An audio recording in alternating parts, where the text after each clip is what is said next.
Hello, everyone. It's a beautiful day in the neighborhood. Best intro.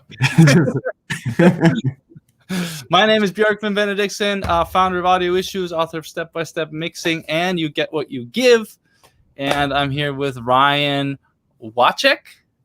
Yeah, that's it. That's it.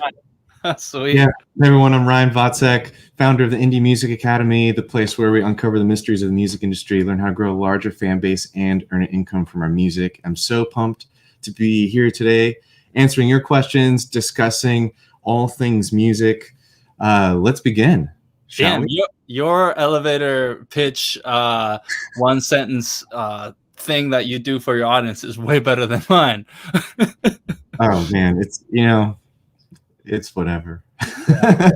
Well, what we're here to do is help you with your indie music issues we've come up with, or honestly, just a reason for us to chat, and while hopefully helping you out with whatever you're struggling with. Feel free to engage with us in the comments section. Ask us any questions you might have about music production, releasing your music, trying to stop being a starving artist if you feel like you are. There's no reason to be. You just need to sort of figure out the business side of that. Olivier from France, but actually lives in London. He's here. Ollie, he's one of my insider members. Hey, Ollie, good to see you. And we're going to talk about, well, we put a little bit of an agenda together, but we hope this is just going to be a conversation, right? Mm-hmm. Yeah, and we have our plan, but we're willing to get derailed. Or just derail. Yeah, derail us, please. So use the comment box on YouTube or on Facebook, wherever you are. Just say hello, just to start. But also drop in whatever your struggles are, whatever your questions are. As you probably already know, Björgvin and I are both audio engineers, but we're also both business owners. I'm a songwriter. You're a songwriter as well, right?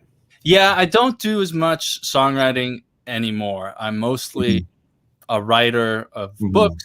I actually came up with a master plan of writing even more books this morning. So would love to talk about that maybe another day. So I've been a mixing engineer. I've done broadcast studio recording, live sound. I've been a touring musician, so professional musician, done a lot of live gigs. I don't do as much songwriting and mixing or music production as I used to, but I help my insider members finish their music and release their records with my insiders community. So that's sort of my way of being a music producer still. Yeah, looks like we got a few more people popping in to see. Oliver Roz, MKA Ballistic. That's a cool name. Welcome. So what do you want to talk about first? I want to talk about real problems versus made up problems. What a topic. So there is a mentor of mine. I've taken a lot of his courses, and he's benefited my business a ton. And his name is Ramit Sethi. He runs I Will Teach You to Be Rich and Growth Lab. I've taken his Zero to Launch courses, call to action courses, all sorts of things that have helped me grow Audio Issues to the business that it is today. And he likes to talk about the difference between $3 problems and $30,000 problems.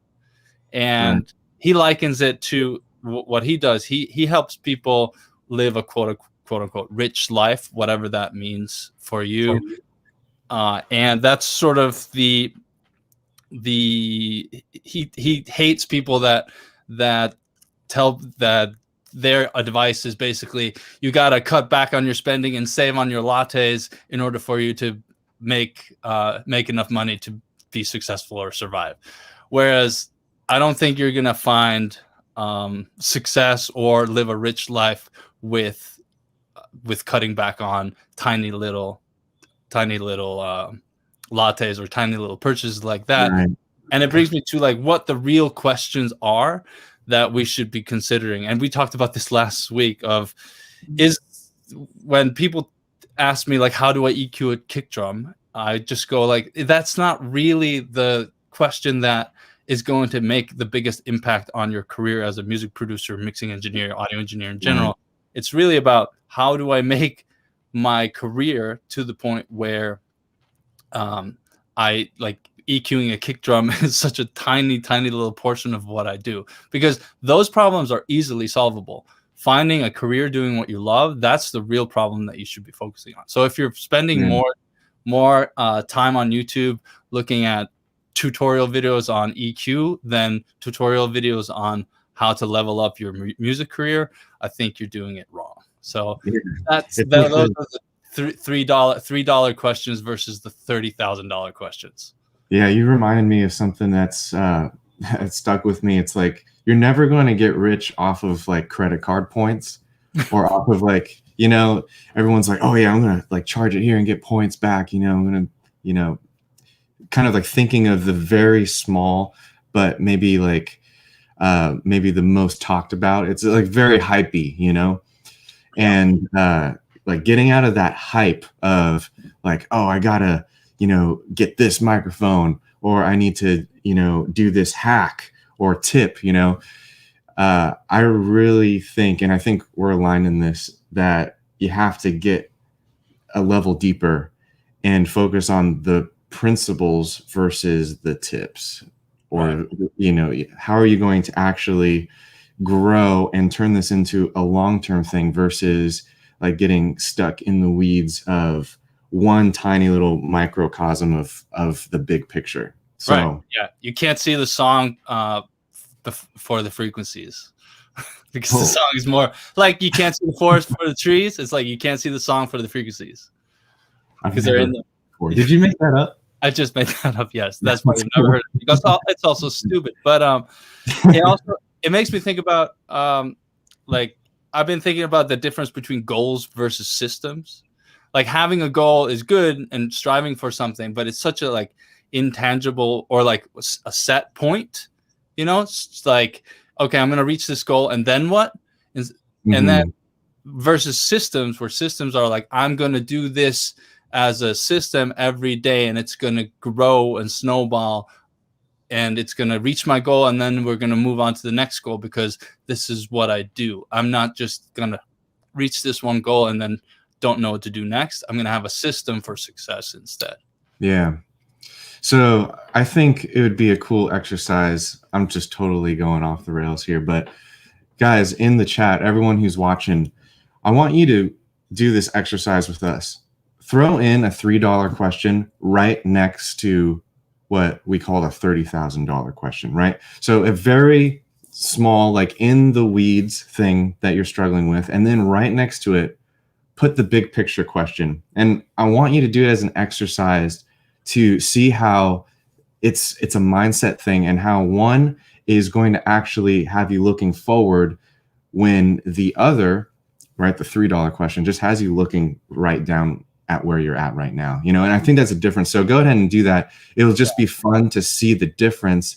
And also we can kind of dive in with you and chop it up a little bit, you know, directly where you are in your career right now. So while you do that, oh, go ahead, man. And successful people think like this all the time. Like, I was talking to Michael Beinhorn, who is the author of Unlocking Creativity, also the producer behind Soundgarden, Korn, Hole, Mew, co-wrote Herbie Hancock. He's one of my favorite music producers, not necessarily because of the music he made, although I love Mechanical Animals, Super Unknown, the Mew album, I can't remember its name, but it's about his sort of mindset and aspect to sort of mindfulness in a way, or creativity for creativity's sake, and to become a better person.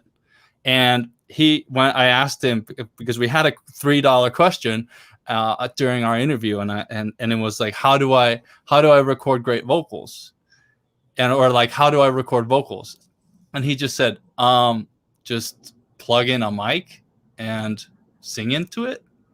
Because that's not really the question. It's like, how do I, the bigger question than maybe the $30 question would be, or the $300 question would be, how do I get a great vocal performance is a better question than how do I record a vocal.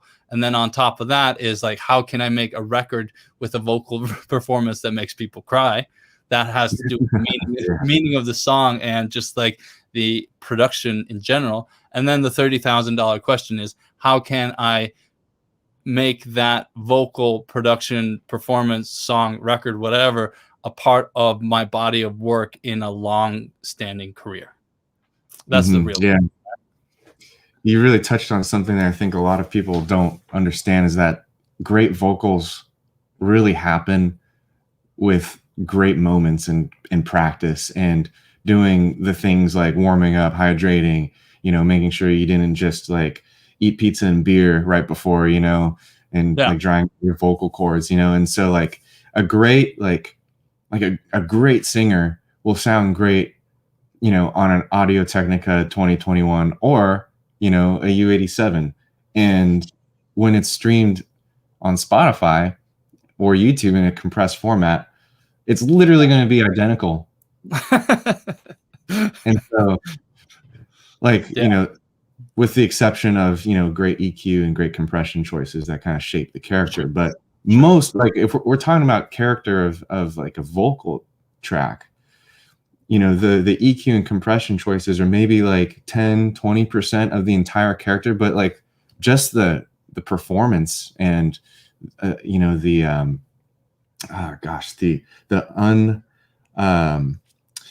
the unmeasurable musical qualities that you can kind of bring into a moment is so much more important than techniques that you see on YouTube that may have worked in that situation, but not yours. Right. So. Right. And you touched upon something interesting too, is like, it's not just about the vocal recording in the moment. It's about the system of getting a great vocal performance, which means like, it's not like I have a goal of getting this great vocal. It's more, I have the system around getting a great vocal performance, because it means being well rested, well exercised, like having the sort of taking care of the health and mind aspect of the production and technical stuff.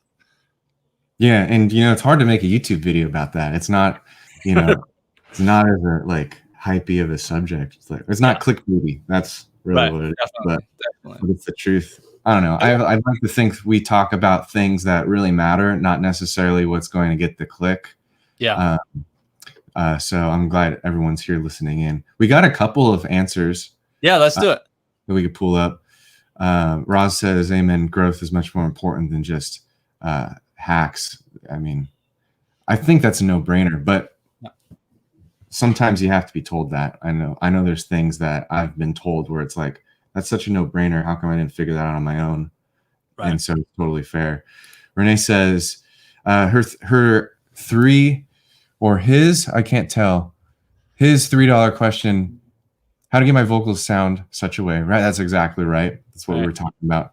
Versus what are the avenues of the music business that I can capitalize from, right? It's like, I love that. Yeah. Like, I have a song. Now, what am I going to do with this song? Right. Like, what's the lifespan of it? Right.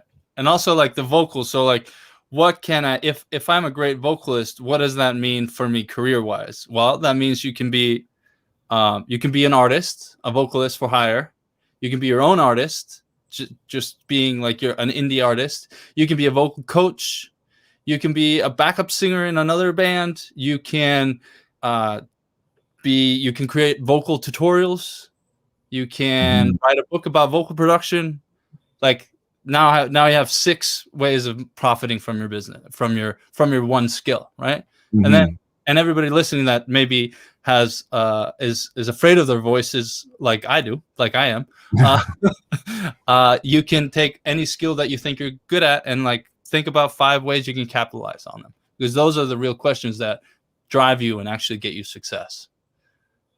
Yeah, that's awesome. We got another comparison that I'll pull up on the screen. Yeah. I think is really good. So the $3 question was the best way to compress drums. Yeah, that's like a big fat, like, it depends. That's the answer, right? Yeah, right. So that question at the end of the day is very fluid in its answer, where you might not even ever get that answer. Versus how can I engineer my own drums to be able to use and access them quickly in my songs. Yeah.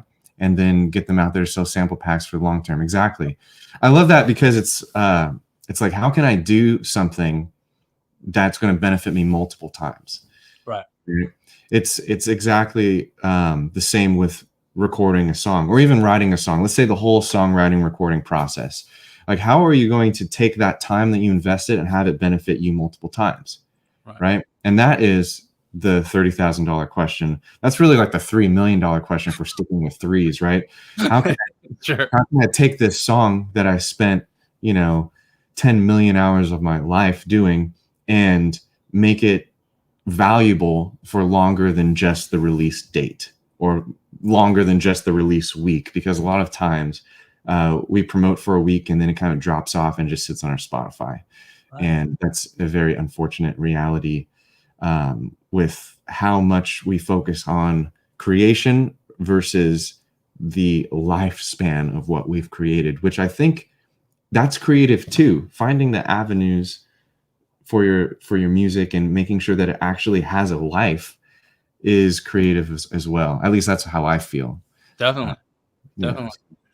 Yeah, like what shameless self-promotion here, but in the You Get What You Give book, I talk a lot about diversifying your income streams and how to do that, or give you ideas on how to do that. It's written as a storyline. So like at one of the lunches, the mentor talks about how this producer is selling beats and also sample libraries, beats, courses, and all this. And these are all different revenue streams that you can create one by one. No, don't do all of them at once. Do one thing and then add on top, which is an easier way to sort of create the step ladder to success in a way. But having those multiple ideas will add up to something much bigger than just one thing that you do. Exactly. Looks like we got a few more. Calder says, great to see you guys. Two of my favorite content creators in the same room virtually. Hey, Calder. What's up, man? Good to see you. Yeah. Here's another great comparison pulling up. $3 question. How do I get smooth, glossy vocals? Or actually, not vocals. I just inserted that because we've been talking about vocals. How do you get smooth, glossy sound? Yeah. Yeah. And then how do I get a sound that will build a world around my music that fans will love to come back again and again? Dude, right on the money. It's creating the relationship around your music, not necessarily, one specific Spotify playlist hack that may change in a few months, or, one marketing trick that may or may not work for you. Just because it worked for the other guy doesn't mean it's going to work for you. Right. So I think you're totally right in focusing on how am I going to be someone that's a relationship builder, in my music career, whether you're an artist to a fan, whether you're a service provider, a producer to a client, whether you are a songwriter to another songwriter in a collaborative scenario. How am I going to build a relationship? And I love that, Roz. Thanks for putting that. So much of it is a numbers game, unfortunately, but it doesn't have to be a numbers game in like a kind of a dry analytical sense. It's about like how many conversations you're having each day. When you talk about sales, in a sense, it's like how many sales are you closing, but it's really about how many relationships are you building. It's a better way to think of it because that takes the sleaze out of it. How many conversations are you having? How many emails are you sending to your audience to build that and grow that career of yours? Like I send out, technically you could say that I send out 50,000 emails a day because I send one email to 50,000 people every time I want to say something. And sometimes that comes back.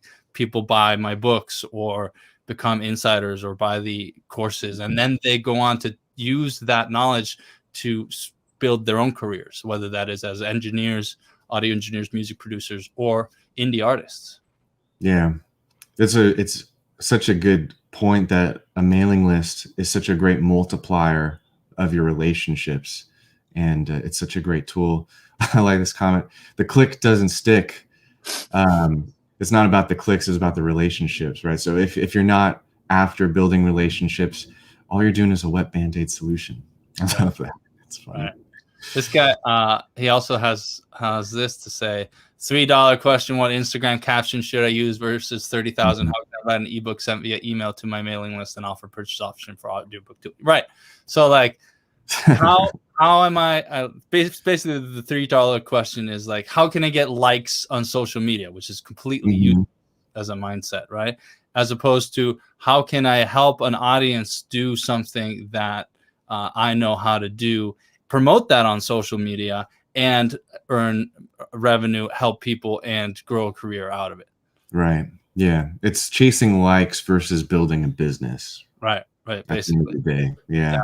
I actually have I have an idea in my head I'm going to probably do soon, that I'm going to do a webinar on how to write your book, even if you're lazy and would rather have a drink. And and because I think a book, like, you have no idea how much step-by-step mixing as a book has helped, over 15,000 people, but also it's grown my career quite considerably. And I think a book as a marketing tool is a super valuable thing to have for anybody at any level, whether you use it as a lead magnet or a fan magnet, as you call it, or as a $5 Amazon book to grow your career, to grow your authority and your credibility. Like, a book is a solid tool, and it doesn't have to be that hard. I'm actually working on trying to write even more books. I've written 8, and I think I'm going to try to write, maybe 8 more. Yeah, 8 books. As a machine, getting them books out. Yeah, I'm trying. I'm going to optimize it even further. I'm going to try to do it even better, even faster. Maybe a book a month. Let's see. All right, man, the myth, the legend over here. 1 book a month. Sign up for the webinar. Yeah, we got a lot of comments. Actually, we're kind of behind. Let's see if we can catch up a little bit. Yeah. Here's another cool comparison. How to get harmonies to sit in the mix. Yeah. Versus learn producing yourself or an outside hire. Yeah, I mean, you basically summarized the tip versus the underlying concept, right? So the tip is like, here's this trick to get harmonies to sit in the mix, versus like, do you understand the variables that are at play here so you can make dynamic decisions? And I don't mean dynamic as in the musical term, but as an ever-changing decisions based off of the situation, based off of the song that you're currently mixing and producing. So I think you understand that comparison perfectly. Thanks. Right. Larry says, I don't even read a book a month. Right. Interesting question we got here. Question: is the rock genre going to work in 2021? So do you... Yeah, I mean, first of all, yes, I think the rock genre is going to work. I don't think rock is going away anytime soon, but just like any other genres, it's cyclical. It starts fusing with other genres. There's probably a lot more electronica laced into rock these days. But if you go on, I think there has to be a Spotify playlist of like new rock that's really good. I don't see that. I don't see that going away. It may be, and also because the industry keeps fragmenting itself and keeps fusing its genres and keeps getting more and more eclectic, you just have to find those bands and find bands that sound like those, and not only to listen to and enjoy if you like that sort of music, but also to know what bands you are hip or are cool in the industry now, if you are hoping to maybe break into that genre. Yeah, I like that answer. I think I have probably just an additional thing to stack on, and it's that if you're looking back at what rock was, then you might not think, I don't see any rock anywhere, right. If you're looking back. And that's, I think that's a mistake that we do, because if you look at any genre, it's never going to be so static where you can look back and you can point to it and be like, that's the same as it was, 10 years ago. whether it's, you know, hip hop, R&B, country, a lot of country here in Nashville, and rock included. It's all evolving, pop included. You know, pop was very different, you know, in the early 2000s compared to now. So if you look at rock as an evolving genre, just as every other genre is evolving, then you're looking at it the right way. Then you can help evolve the genre and be, you know, working alongside all the producers that are still producing, all the bands that are still playing rock music. But it just might not look like the rock that you grew up with or the rock that you listen to. And so I would just make sure that you are aware that genres evolve. Yeah. And I'm pretty sure you know this, but that also means that it might be, you know, rock slash and then another genre, like so rock slash electronic, which is kind of what like Imagine Dragons pretty much is, right? So is that rock? Is that electronic? Maybe it's both, you know. So and that's true for almost every genre. Well, so it's just if you like, it's all about the evolution of because like music is really just a reflection of who we are as a society at any one moment. Like, we're not going to come up with the flower folk of the 60s again because that era is gone, right? However, are there still going to be singer-songwriters out there making music that it has just as enduring of a quality in a song or a production? Yeah, but they might also have MIDI keyboards now, you know, instead of just an acoustic guitar. So it's really just about evolving. If we're not like we are going to evolve whether we like it or not. That's just how it's going to be. There's always going to be tastemakers, change makers, trendsetters out there. And you kind of want to just kind of roll with that instead of trying to stand still in the stream. It's never going to happen. Yeah, definitely. Rock never dies. I think that's true. It's just going to change. Yeah. Yeah. And Oliver says, I always wonder why so much focus is granted to genres and what is what. Yeah, you know, it's, as humans, we like to categorize things. We like to fit into a box. You know, we like to try to categorize our music. But at the end of the day, does it matter? I mean, maybe it matters for filling out a form on DistroKid. Right. You know, maybe it matters, you know, picking the right thing, that drop-down menu. But at the end of the day, that's a $3 question, though. That's right. What button do I click in the DistroKid form? What genre is it? It's like the genre doesn't matter as much as did you have a fan base to send your song to? Right. You know. Right. Yeah. Ollie has a good question here about he was saying about, you know, wondering about genres, but he also says here earlier, my music is weird and doesn't fall into any specific category. Where do I find a reference track for my mixes? How can I promote my music to a point where it'll be a reference track for other weirdos? He does. I've heard his songs. They are weird is a good way of putting it. But it's also cool. So I'm not using weird in a negative way. I'm also just using the words that he picked. But they're fun. But they are But when you're thinking about your music, if it is non-traditional and doesn't follow a specific structure, isn't like a pop song or whether. And when I say pop song, I just mean like popular structure. It can be a rock genre or a folk or a fusion genre or whatever. But if it's outside of the popular structure, you want to think of, all right, what avenues can this music fit into? Like, can this be background music in a show? Can this be then you go, okay, maybe sync licensing. And if your music is really, really weird and you got to go find those really weird shows and pitch your music to them, for instance, or TV or film or TV shows or film or movies. Or maybe it's like as off the wall as like, this is the background music for the roller coaster ride or the theme park or something like that. Because there's music everywhere, and you just kind of have to figure out and think, like, whenever you're hearing music in a non-traditional venue, like on a trolley in a theme park, like who bought that music? Where is that coming from? Like who supervises that? Those are like curious questions to me. So that's my riff on weird music and where does it fit.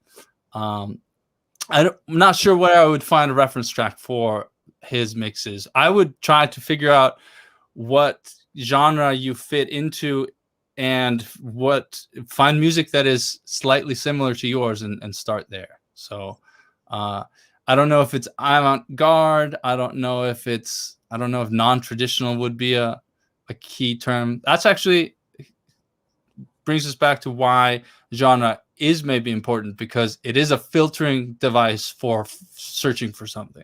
That does have some importance for sure. Mm-hmm. Yeah. I think that there are lots of opportunities for weird music, quote weird. Like I was remembering that, I can't remember the exact year, but the Black Keys, which is kind of, an alt kind of genre band. They're not necessarily rock. They're definitely not pop elements, but they had the most synced song of all of, I think it was 2014. Don't quote me on the year, but that means that their songs were used in the most commercials and the most spots. Right. And they're not, they're not a Katy Perry, they're not like what you consider mainstream, and so there's a lot of opportunities if the song is great. And so that's what I would focus on, just making the best song you possibly can, genre aside. Because that song can find a lot of avenues. They're not going to ask like, oh, is this the right genre? They're just going to ask, does this feel right for the opportunity? Yeah. And when it comes to sort of like the sync licensing and stuff like that, what I've heard, I definitely don't have any real life experience in placing my music on TVs and films, but I know from Michael Elsner, he does master music licensing, I think his website is. He's been placed in like 2,000 TVs and films, so he has some knowledge about it. And one of the advice that he talks about is listen to the music on the commercials and in the shows, because that's how you notice what is trending and what is popular for music supervisors to say yes to. Mm-hmm. And then that's also a numbers game, especially if you don't know anybody in the industry, is to find all these TV shows, find the IMDb or contact page for every music supervisor on every TV show, and then try to contact them. That's probably the hardest way to get into TV and film, is cold calling or cold emailing. It's always better to get an introduction. So who do you know who knows somebody else? Yeah. Awesome. Should we take a few more questions? Sure.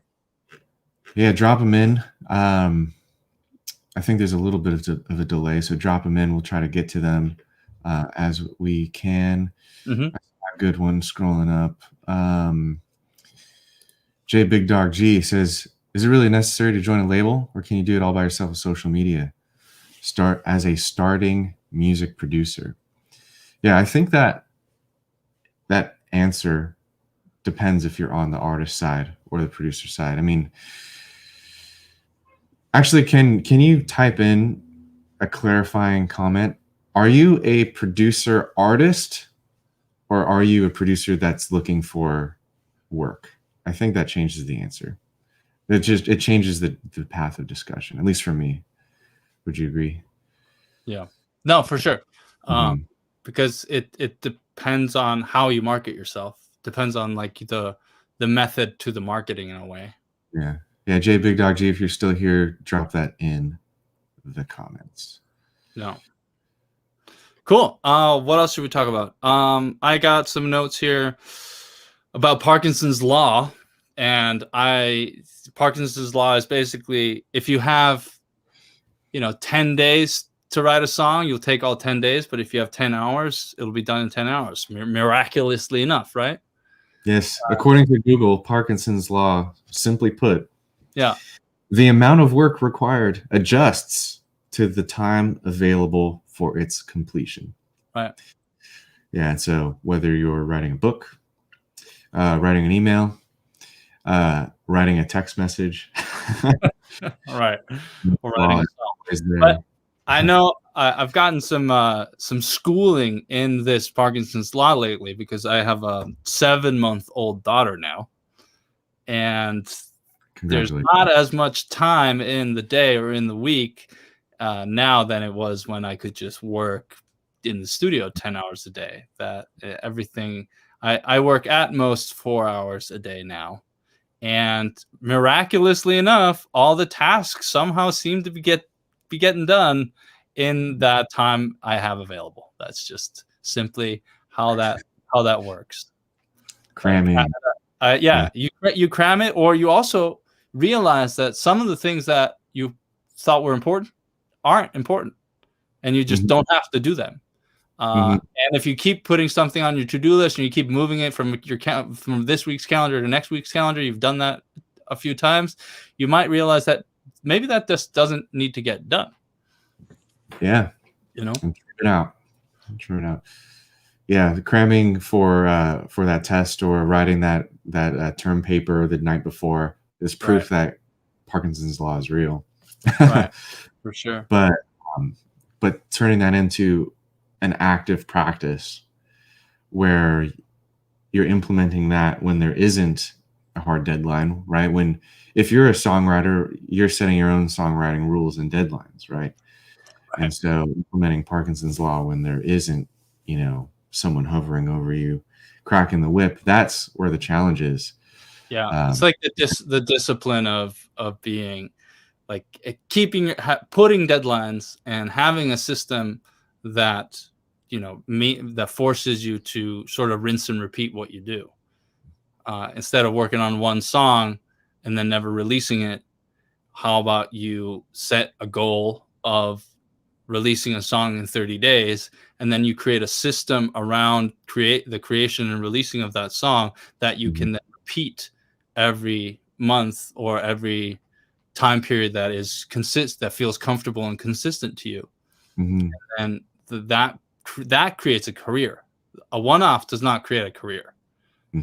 A system around your craft is what creates your career. So true. Yeah, and looks like J Big Dog G replied, producer artist. This is all you. Yeah. So just going back to the original question, let me pull it up on the screen. As a producer artist, is it really necessary to join a label? So that's very clear now that the answer is yes, you can do it all on your own. The tools that you have at your disposal are the same tools that labels use. Social media, email, Facebook ads. It's all accessible to you. The only benefit that a label can bring is their money. Yeah.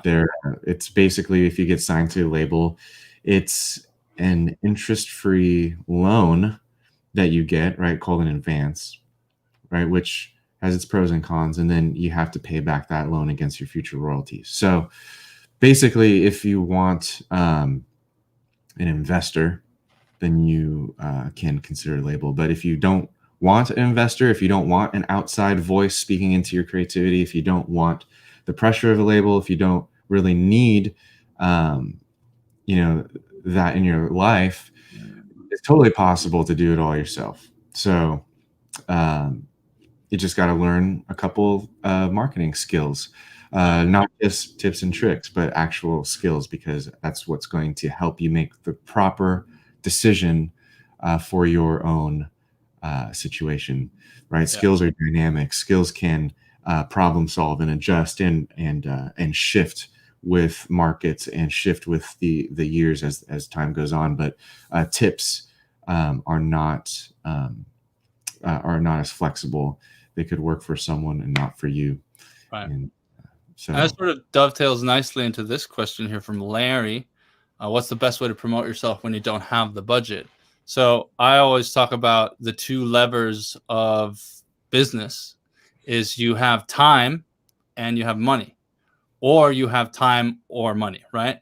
So, and I talk about Audio Issues in its infancy back in 2008, 2009, or thereabouts. That's when I didn't have any money.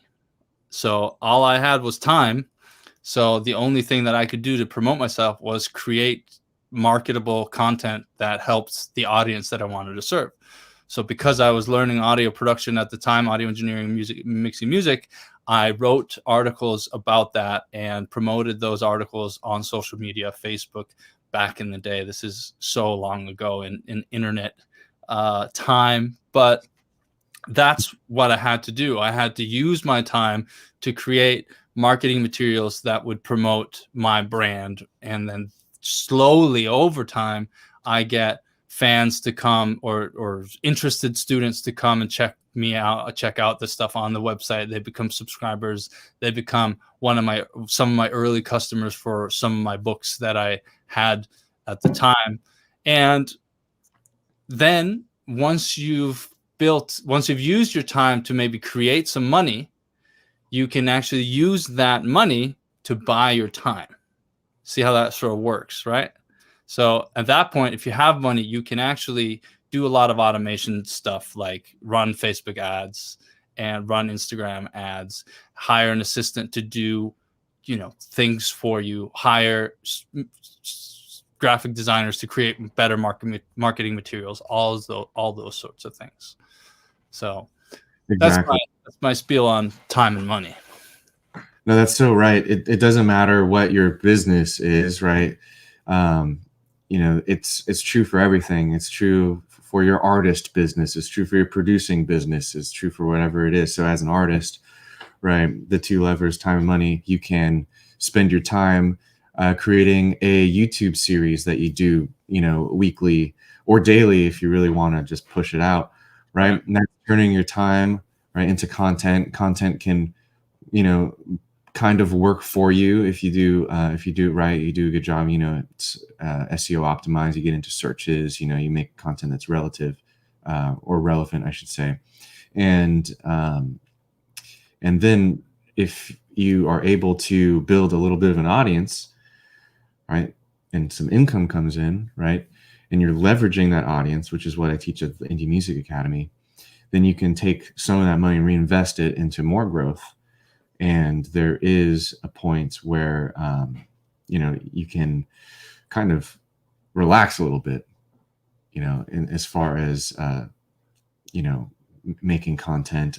And there's like a balance between making content and kind of using your money to promote, right? If you were on a record label, kind of going back to Jay Big Dog's question, yeah, if you're on a record label, you're kind of, it's a very siloed existence, right? The record label pays you to be only creative all the time. You don't have to worry about the marketing, but then the marketing is like, not controlled by you. You're kind of at the mercy of whoever their marketing guy is. Maybe he does a good job or a bad job, right? Right. And you're footed with the bill either way.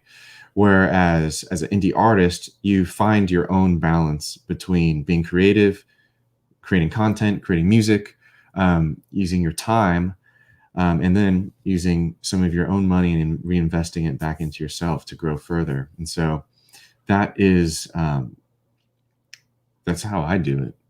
That's how you do it, right? Yeah. Yeah. For sure. Yeah, it reminded me of a movie that I think everybody should watch called Recording in Progress.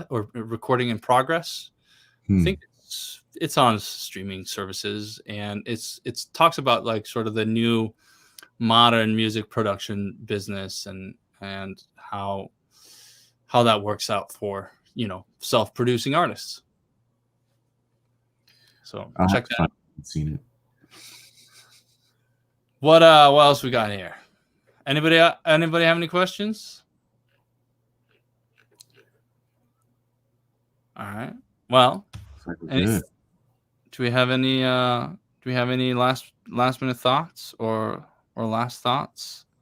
Oh, one thing that I would recommend, if you are struggling with a real question of whether it's a $3 question or a $30,000 question, actually, is the best way to learn something is to realize the problem that you're having, find the person that has solved the problem that you're having, and then follow them and have them help you, whether that is through their free content, buying their books, signing up for their email list, because it's the way easier than sort of twiddling your thumbs and not knowing what to do next, getting a game plan for somebody who's walked the path ahead of you it will lessen the time you need to learn whatever it is you want to learn. So if you're trying to be, a self-producing artist, like Indie Music Academy is a great resource for that. If you're trying to finish your mixes and get great, and use the tools you already have at your disposal to make great mixes, Audio Issues is for that. The step-by-step mixing book has helped, 15,000 plus people. But the same applies not to just us. It's about thinking of like, all right, what is my problem? How do I get clients? Do I need to tweak my my sales pages? Do I need to tweak my email campaigns? Do I need to learn how to communicate better? Do I need to learn how to write better lyrics or create better beats? If you know what the problem you're having is, you go out and find somebody who understands that problem better than you, because then they probably have a solution for you. Yeah, such a good way to put it. It's it really comes down to hanging out with people who are like-minded with you.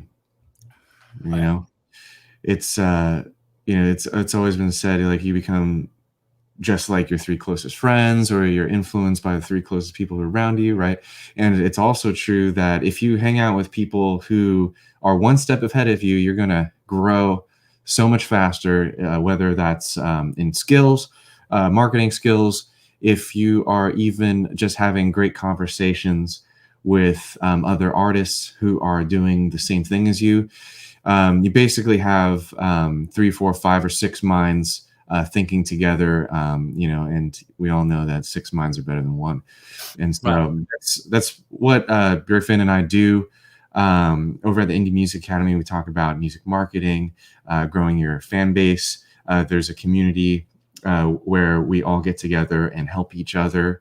And that is a $30,000 solution. So no, it doesn't cost $30,000, but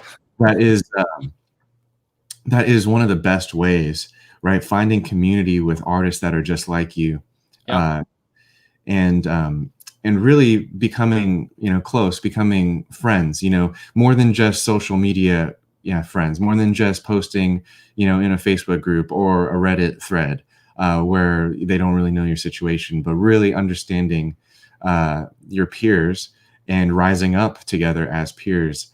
I think that's really important. And of course, learning marketing and business along the way.